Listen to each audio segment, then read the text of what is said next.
Helping people is hard. It can take a lot of time and money and, most dangerously, emotional investment. It's hard to help someone else to achieve happiness or satisfaction or stability if you don't have those things for yourself, or if helping them to achieve those things will start to take those things away from you. Everyone has a certain amount that they can give and a certain amount that they are bound to take, and it's hard to set these people up in matching pairs. Shinseiki Evangelion sets up a pair that doesn't quite match but has to try, both for its own sake and for the sake of humanity. Misato Katsuragi is an intelligent, mature adult. She's a brilliant strategist, an optimistic thinker, and deeply empathetic towards people on the individual level. However, her sense of responsibility is only on par with her recklessness. She's a messy, unkempt alcoholic with a bit of a confrontational attitude. Even though she cares deeply about people, she can easily be annoyed by them. She keeps most of her friends and relationships at arm's length, and barely seems to trust some of the people closest to her. When Ritsuko explains the hedgehog's dilemma to Misato, which is the idea that the closer two people try to become, the more they are bound to hurt one another, Misato says that the key is to find a distance at which each party will only hurt the other just enough to be tolerable. In other words, Misato doesn't let herself get too close to anyone. When it seems like she or someone else are going to cause the other too much pain, she pulls away. Because of this, Misato struggles in her relationship with Shinji. Everything that she asks of him as his commanding officer causes him incredible pain, and her inability to help him with that pain causes pain for her in return. Unlike Gendo and Ritsuko, Misato cannot face the emotional burden of torturing Shinji. She hopes that he'll develop the conviction to fight for himself and to shoulder the burden of his position, but since Shinji pushes all of the blame for his situation onto Misato and Nerve, she can't take the emotional weight of putting him into that position.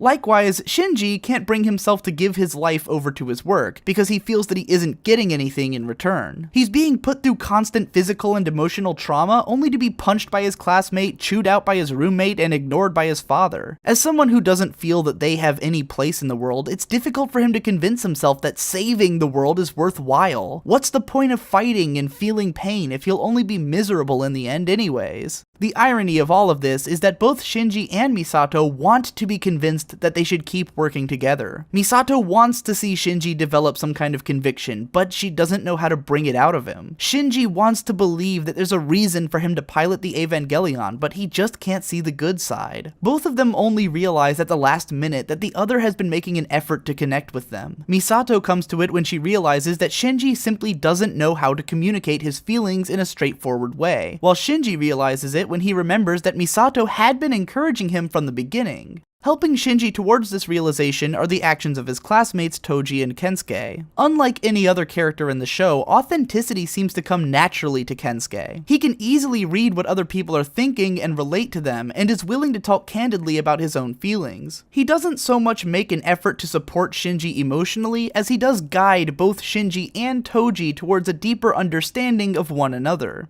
Toji's apology carries some obvious symbolic weight. He says to Shinji, "I know that I hurt you, but it's okay. You can hurt me as much as you want in return, and I'll still be your friend." Perhaps without a full grasp of what they're suggesting, Toji and Kensuke offer understanding for Shinji's desire not to pilot the Evangelion, even if it means the death of humanity as we know it. This kind of understanding and forgiveness causes Shinji to find a little bit more meaning in his work, and to perceive the way that Misato has been trying to help him all along, which for now is enough to inspire him to give it his all once more.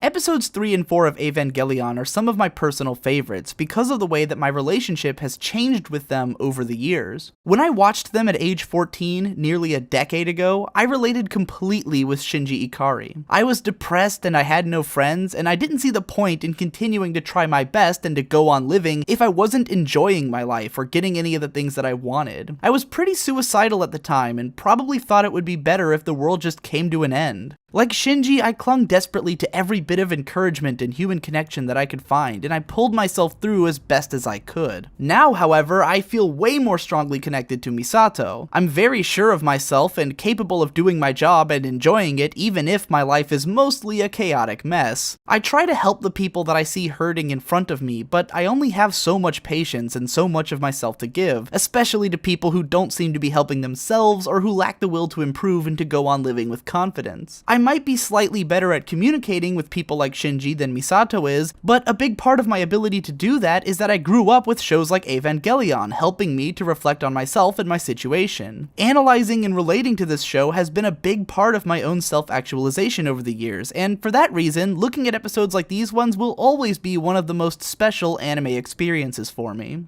Have you ever found yourself relating to Misato or Shinji, or with the situations presented in these episodes? Let me know in the comments, and if you enjoyed this video, then please share it around and get the discussion going. Support my channel via Patreon or PayPal if you'd like to help me to make more content like this, and subscribe if you want to see more. If you love the sound of my voice and just want to hear me ramble about every topic known to man on a day-to-day basis, then be sure to subscribe to my gaming channel as well. Links to everything in the description. Thanks again for watching, and I'll see you in the next one.